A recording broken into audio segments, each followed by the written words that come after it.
Olá, bem-vindos ao Sobrenatural.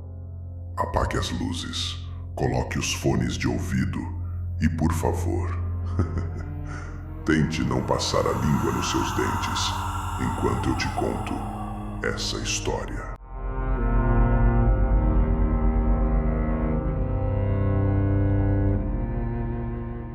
E se o seu próprio corpo decidisse que você não é mais o topo da cadeia alimentar? E se, amanhã cedo, você acordasse com um apetite que a comida normal não consegue saciar? Salve, buscadores do desconhecido! Bem-vindos ao Sobrenatural.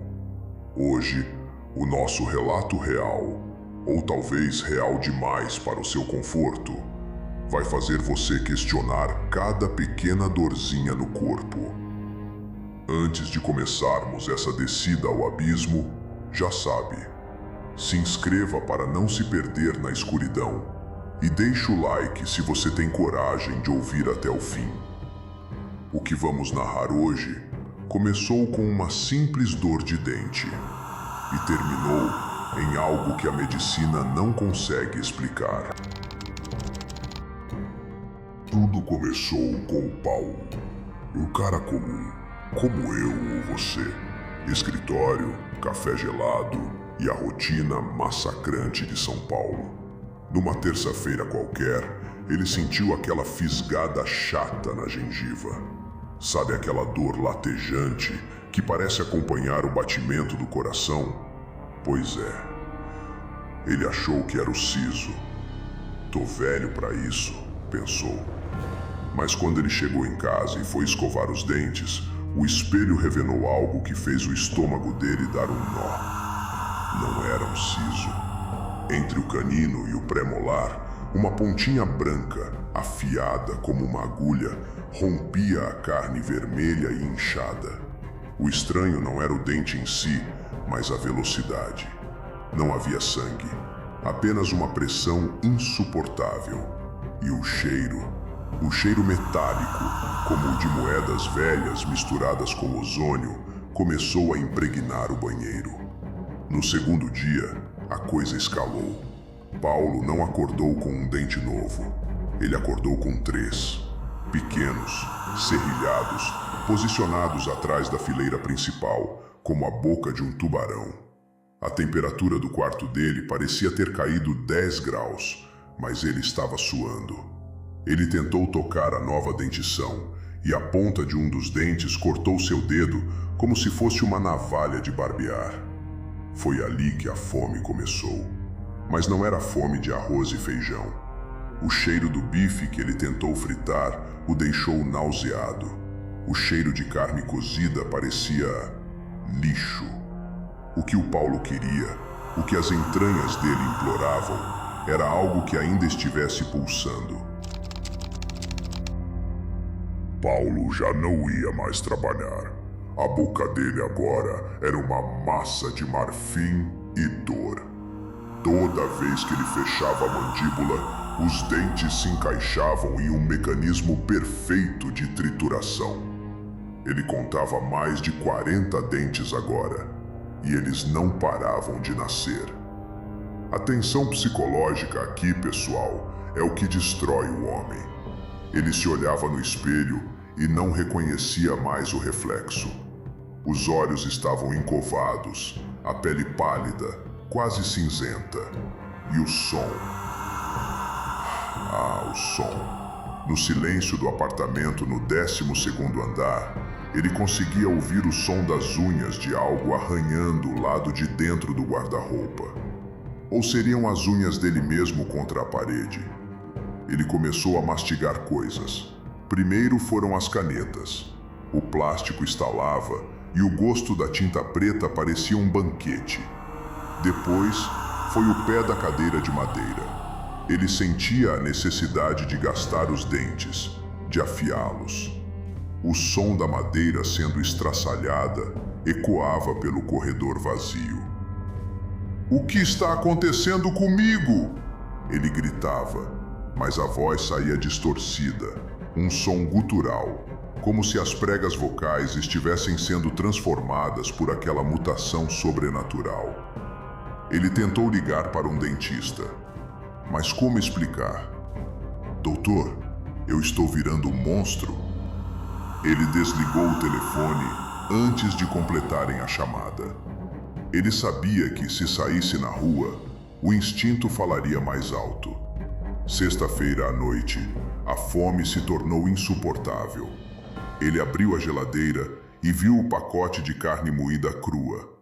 Ele não usou garfo. Ele enterrou o rosto no plástico, rasgando-o com os novos dentes. O sangue frio escorria pelo queixo e, pela primeira vez em dias, Paulo sentiu uma paz momentânea. Mas era uma paz suja. Ele estava perdendo o controle. No sábado, a transformação atingiu o ápice. A boca de Paulo já não fechava mais completamente. Os lábios estavam esticados ao limite, revelando fileiras e fileiras de dentes que pareciam feitos de vidro negro. Foi quando ele ouviu um barulho na porta da cozinha. O gato da vizinha, um siamês curioso que costumava pular pela janela da área de serviço, estava ali, parado, observando. Paulo, que a gente conheceu, teria espantado o bicho. Ele estava sentado no chão daquela cozinha escura, cercado por restos de madeira e plástico mastigado, não. Ele sentiu um calor subir pela espinha. O cheiro de ozônio ficou tão forte que ele quase ficou tonto. Ele não se moveu como um homem. Ele se moveu como uma mola sendo solta. O clímax não foi uma luta. Foi um borrão de velocidade e o som de ossos sendo moídos com uma facilidade aterrorizante. Naquele momento, Paulo percebeu que a segunda dentição não era uma doença. Era uma atualização. Ele não era mais uma presa da cidade grande. Ele era o predador que a cidade tentou esconder sob camadas de civilização. Enquanto ele terminava o que sobrou no chão da cozinha, a luz do corredor se acendeu. A vizinha chamava pelo gato. Mimi, você está aí? Paulo se levantou. Ele sentiu a última fileira de dentes, lá no fundo da garganta, se encaixar. Ele sorriu para a porta. Um sorriso largo, impossível, que ia de orelha a orelha, preenchido por centenas de agulhas negras. Ele nunca se sentiu tão vivo. E ele nunca teve tanta fome.